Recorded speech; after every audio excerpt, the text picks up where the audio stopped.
Welcome to my channel friends. मेरा नाम है करिश्मा गुप्ता। दोस्तों, इस वीडियो में हम सुपर टीईटी 2019 का हिंदी का पेपर विद सॉल्यूशन सॉल्व करने वाले हैं। तो दोस्तों, वीडियो को पूरा देखिए और चैनल को सब्सक्राइब जरूर करें। हमारा पहला क्वेश्चन है, कृदंत प्रत्यय किन शब्दों के साथ जुड़ते हैं। तो दोस्तों, इसका आंसर होगा क्रिया। प्रत्यय दो प्रकार के होते हैं, जो एक होता है कृदंत तथा एक होता है तद्धित प्रत्यय। कृदंत प्रत्यय जो होता है वो क्रिया के अंत में लगते हैं, और जो तद्धित प्रत्यय होते हैं वो संज्ञा, सर्वनाम और विशेषण के अंत में लगते हैं। नेक्स्ट क्वेश्चन हो जाएगा, जो व्याकरण जानता है वाक्यांश के लिए एक शब्द। तो इसका आंसर हो जाएगा बी, व्याकरण। दोस्तों, जो व्याकरण जानता है उसे व्याकरण कहा जाता है। अब देखेंगे नेक्स्ट क्वेश्चन। सरस्वती पत्रिका के संपादक कौन थे। सूर्यकांत त्रिपाठी निराला, महावीर प्रसाद द्विवेदी, भारतेंदु हरिश्चंद्र, बाल मुकुंद गुप्त। तो इसका आंसर हो जाएगा बी ऑप्शन, महावीर प्रसाद। महावीर प्रसाद द्विवेदी ने वर्ष 1903 में सरस्वती पत्रिका का संपादन किया था। नेक्स्ट क्वेश्चन देखते हैं, चिदम्बरा पर ज्ञानपीठ पुरस्कार प्राप्त हुआ था। Maithili Sharan Gupt, option number B Sumitra Nandan Pant को, option number C Ayodhya Singh Upadhyay Hariaudh को, और ऑप्शन नंबर डी है हमारा रामधारी सिंह दिनकर। तो दोस्तों, इसका आंसर हो जाएगा सुमित्रा नंदन पंत जी को। इसका आंसर बी सही हो जाएगा। अगला क्वेश्चन देखते हैं, महान शब्द में त्व प्रत्यय जोड़ने से शब्द बनेगा। प्रत्यय वे शब्दांश होते हैं जो शब्द के अंत में जोड़े जाते हैं। तो इसमें ऑप्शन नंबर ए है महनीय, ऑप्शन नंबर बी महत्ता, ऑप्शन नंबर सी महत्व, और ऑप्शन नंबर डी है महती। तो यहाँ पे हमारा आंसर नंबर सी सही हो जाएगा। अब देख लेते हैं महत्वपूर्ण ज्ञानपीठ पुरस्कार। ये क्वेश्चन हर एग्जाम में आपको देखने को बार बार मिलेंगे। तो सबसे पहला है 1968 में सुमित्रा नंदन पंत जी को चिदम्बरा के लिए मिला था। 1972 में रामधारी सिंह दिनकर जी को उर्वशी के लिए मिला था। 1978 में अज्ञे को कितनी नावों में कितनी बार के लिए मिला था। और 1982 में महादेवी वर्मा जी को यामा के लिए मिला था। तो ये चारों ज्ञानपीठ पुरस्कार बहुत इंपॉर्टेंट है, आप इसे याद रखें। नेक्स्ट क्वेश्चन देखेंगे, महावीर प्रसाद द्विवेदी ने आदिकाल को क्या संज्ञा दी है। तो यहाँ पर महावीर प्रसाद द्विवेदी ने आदिकाल को बीज वपन काल की संज्ञा दी है। तो ऑप्शन नंबर ए सही हो जाएगा। आदिकाल के अन्य नामों के बारे में लगातार क्वेश्चंस बनते रहते हैं। तो एक बार पूरी लिस्ट देख लेते हैं, जिसमें सबसे पहला है चारण काल, जिसकी संज्ञा गियर्सन ने दी थी। आरंभिक काल मिश्रबंधु भाई ने कहा था। वीर गाथा काल को रामचंद्र शुक्ल ने। दोस्तों, सिद्ध सामंत काल राहुल सांस्कृतायन। संधि एवं चारण काल राम कुमार वर्मा। बीज बप्पन काल महावीर प्रसाद द्विवेदी। वीर काल विश्वनाथ प्रसाद। अपभ्रंश काल डॉक्टर बच्चन सिंह। प्रारंभिक काल डॉक्टर गणपति। और 10वां है आदिकाल, जो हजारी प्रसाद द्विवेदी जी। जिसमें ये तीन बहुत इंपॉर्टेंट है। इसमें सबसे पहले वीरगाथा काल, बीज बप्पन काल और आदिकाल बहुत बार पूछा जा चुका है एग्जाम्स में। तो अगर आप पूरी लिस्ट नहीं तैयार करते हैं तो आप बस ये तीन नाम जरूर याद रखें, ये एग्जाम्स में बार बार पूछे जाते हैं। नेक्स्ट क्वेश्चन है, हिंदी शब्द किस भाषा से लिया गया है। पहला ऑप्शन संस्कृत, बी फारसी, ऑप्शन नंबर सी है हिंदी, या ऑप्शन नंबर डी है अरबी। दोस्तों, जितने भी हिंदी शब्द, हिंदुस्तान, ये सारे वर्ड्स जो हैं वो फारसी भाषा से लिए गए हैं। तो यहाँ हमारा ऑप्शन नंबर बी सही हो जाएगा। नेक्स्ट क्वेश्चन देख लेंगे, निम्नलिखित में तत्सम शब्द है। तत्सम शब्द वे शब्द होते हैं जो हूबहू संस्कृत भाषा में होते हैं।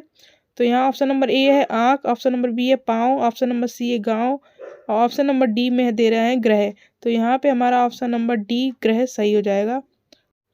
बाकी अन्य सारे शब्द तद्भव भाषा में लिखे गए हैं।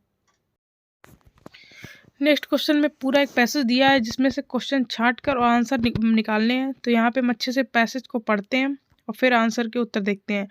तो पहले हमारा जीवन पाखंडमय बन गया है और हम इसके बिना नहीं रह सकते। अपने सार्वजनिक जीवन अथवा निजी जीवन में कहीं भी देखें, हम एक दूसरे को छलने की कला का खुलकर उपयोग करते हैं। इसके बावजूद यह विश्वास करते हैं कि हम ऐसा कुछ भी नहीं कर रहे हैं। हम इस प्रकार की भाषा का प्रयोग करते हैं जिसकी उस अवसर पर कोई आवश्यकता नहीं होती। हम किसी भी बात को यह जानते हुए सही या सत्य नहीं है, लेकिन उसके प्रति निष्ठा या विश्वास इस तरह प्रकट करते हैं कि जैसे हमारे लिए वही एकमात्र सत्य है। हम सब यह इसलिए सरलता से कर लेते हैं क्योंकि आज पाखंड एवं दिखावा हमारे जीवन का एक अभिन्न अंग बन गया है। आज हम लोगों में से अधिकांश की स्थिति मुंह में कुछ और मन में कुछ वाली बन गई है। हमारे जीवन का अभिन्न अंग किसे बना लिया है। दोस्तों आप किसी पैसेज को सॉल्व करें तो उससे पहले एक बार उसके क्वेश्चंस को पढ़ लें, उसके बाद आप पैसेज को पढ़ें तो आपके आंसर्स जल्दी मिल जाएंगे। तो अब हम आंसर देखते हैं। पैसेज का पहला क्वेश्चन है, हमारे जीवन का अभिन्न अंग किसे बना लिया है? तो यहाँ पे ऑप्शन नंबर ए भाषा को, ऑप्शन नंबर बी पाखंड और दिखावे को, ऑप्शन नंबर सी निष्ठा एवं विश्वास को, ऑप्शन नंबर डी सरलता को। तो इसमें ऑप्शन नंबर बी पाखंड और दिखावे को सही हो जाएगा। पैसेज से हमेशा से बहुत इजी क्वेश्चन आते हैं, बस आप ध्यानपूर्वक पैसेज को पढ़ें, उसके बाद उसके क्वेश्चन सॉल्व करें, या क्वेश्चन पहले पढ़ लें और पैसेज को बाद में पढ़ें तो ये और भी अच्छा होता है, इससे क्वेश्चन जल्दी सॉल्व हो जाते हैं। और नेक्स्ट क्वेश्चन देखें, छलने की कला का हम किस प्रकार उपयोग करते हैं? ऑप्शन नंबर ए खुलकर, आवश्यकता अनुसार, ऑप्शन नंबर सी पूरी निष्ठा से, ऑप्शन नंबर डी सरलता से। तो इसका ऑप्शन नंबर ए खुलकर सही हो जाएगा। दोस्तों एक और बात, जब भी आप क्वेश्चन को पढ़ें, पैसेज को केयरफुली पढ़ें, तो उससे आपके क्वेश्चन जल्दी सॉल्व होंगे। नेक्स्ट क्वेश्चन देखते हैं, जिसमें बहुत इंपॉर्टेंट क्वेश्चन है ये, बीती विभावरी जागरी अंबर पनघट में डूब रही, तारापट उषा नागरी, उपयुक्त पंक्तियों में कौन सा अलंकार है? तो दोस्तों ये क्वेश्चन कई बार एग्जाम से पूछा जा चुका है, इस बार यूपी टेट में भी ये क्वेश्चन आया है। तो यहाँ पे ऑप्शन नंबर ए में दे रहे हैं अनुप्रास अलंकार, ऑप्शन नंबर बी है उपमा अलंकार, ऑप्शन नंबर सी है अंत्योक्ति और ऑप्शन नंबर डी है रूपक अलंकार। तो ये इसका आंसर हो जाएगा ऑप्शन नंबर डी रूपक अलंकार। अब नेक्स्ट क्वेश्चन देखेंगे, यद्यपि सुजाति सुलक्षणी सुबरन सरस सुब्रता भूषण बिनु न विराज रही, कविता बनिता मित्रता, अलंकार को परिभाषित करने वाली उपयुक्त पंक्तियां किस कवि की हैं? तो यहाँ हमारा option number A Keshav Das, option number B Bihari Lal, option number C Senapati और ऑप्शन नंबर डी हो जाता है हमारा आचार्य दंडी। लेकिन यहाँ पर इसका आंसर होगा ऑप्शन नंबर ए केशव दास। और ये लाइन टू लाइन ऐसे ही कई एग्जाम से पूछा जा चुका है, तो ये भी आप अच्छे से ऐसे ही याद रखें। नेक्स्ट क्वेश्चन में देखेंगे, निम्नलिखित में से कौन सा शब्द सरस्वती का पर्याय नहीं है?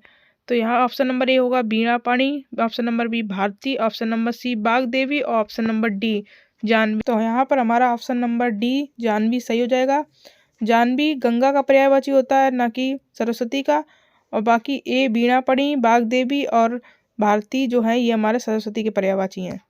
नेक्स्ट क्वेश्चन देखेंगे, मैं हम तू तुम आदि शब्द हैं संबंधवाचक सर्वनाम, अनिश्चयवाचक सर्वनाम, प्रश्नवाचक सर्वनाम या पुरुषवाचक सर्वनाम।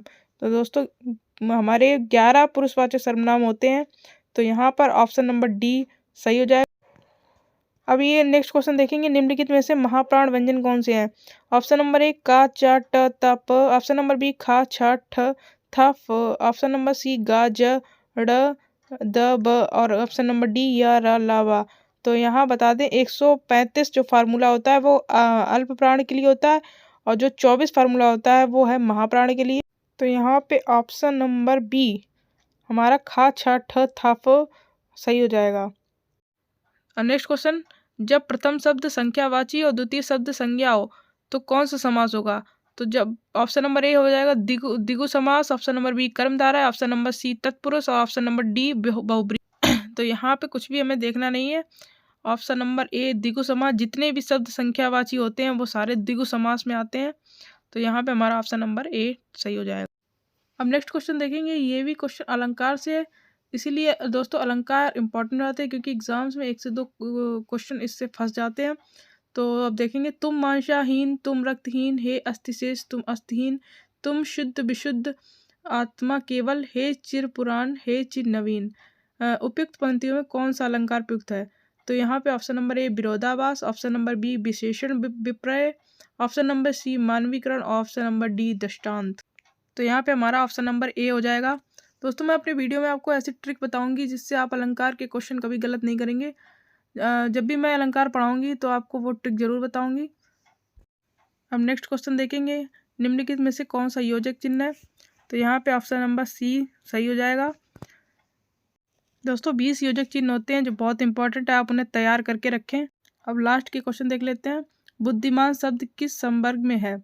तो ऑप्शन नंबर ए संज्ञा, ऑप्शन नंबर बी विशेषण, ऑप्शन नंबर सी हो जाए सर्वनाम, ऑप्शन नंबर डी है अवयव। तो यहाँ पे ऑप्शन नंबर बी सही हो जाएगा, बुद्धिमान शब्द विशेषण होता है। नेक्स्ट क्वेश्चन, कवि का स्त्रीलिंग है? तो कवि का स्त्रीलिंग हो जाएगा कवित्री, ऑप्शन नंबर सी सही हो जाएगा। तो दोस्तों ये थे हमारे हिंदी के 20 क्वेश्चन जो 2019 के पेपर में पूछे गए थे। दोस्तों आप प्रीवियस ईयर क्वेश्चन को लगातार तैयार करते रहें, काफ़ी इम्पॉर्टेंट होता है। तो दोस्तों अगर वीडियो पसंद आए तो चैनल को सब्सक्राइब ज़रूर कर लें। फिर मिलते हैं नेक्स्ट वीडियो में।